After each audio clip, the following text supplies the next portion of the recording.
Welcome to you all, and thank you for coming to SoloMans Sunday morning sermon.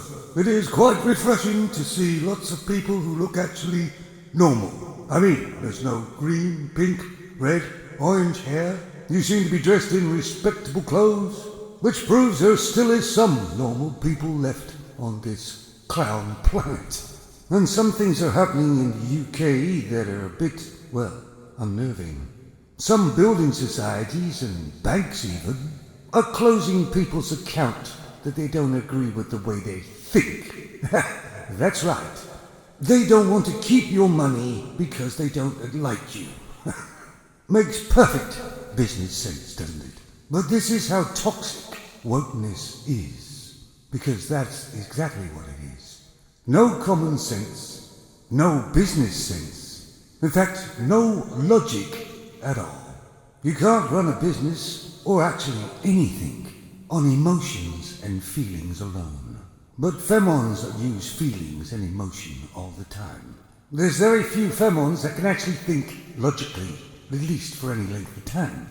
Their emotions and feelings will always win over.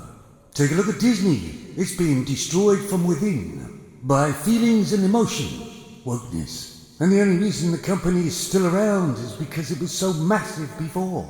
Otherwise it would be gone by now. Just like all other companies that went woke. A lot of them are gone or going. And Disney has lost billions. Not many companies out there could survive that. Disney will go the same way. It'll just take longer. Unless they change their direction and remove the destructive force, wokeness. It definitely is the dark side. But if Disney continues on the same path, it will be destroyed as well.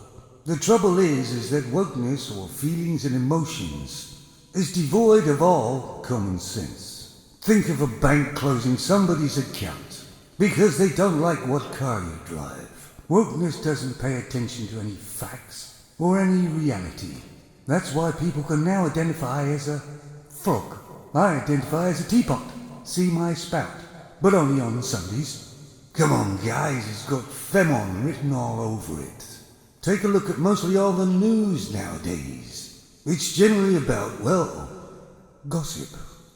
Who's dating who? Who's getting married? Who's just had a baby? There used to be some gossip columns like that, and some gossip papers. But now it's completely mainstream every day. That's what they consider as news. Guess what portion of society loves all that type of news? Of course, the first thing that wokeness does is destroys the quality of whatever it involves itself in. Oh, and everybody seems to be worried about a nuclear war. Oh, the big climate change. A meteorite's gonna hit the planet. Look out for another pandemic. But really the biggest scare of all is wokeness, which is pushed by femons. They always embrace it. You'll probably say, no, wokeness isn't bad where I am. But I bet you come across it every day now, where you are even. I just have to walk out and walk down the street to see wokeness everywhere. It's more toxic than any pandemic I've ever been in. In societies, there's supposed to be an equal amount of femininity and masculinity. They kind of both work off each other. But masculinity is no longer allowed, and it's destroying societies that are run on feelings and emotions only, because it lacks common sense. It lacks logic. It forgets about the facts and just uses feelings. And it comes from femons. And if you don't believe me, just go talk with one. You'll see exactly what I mean. Well, thank you for listening. Now go home and think about what I've said today. Remember, same time next week, where the sermon will be Why Rome Fell. And on your way out, please give generously. It costs money to wear these robes and stay in that big mansion of a house I have, and to run all those 4 cars. I can't run them on feelings alone. Thank you.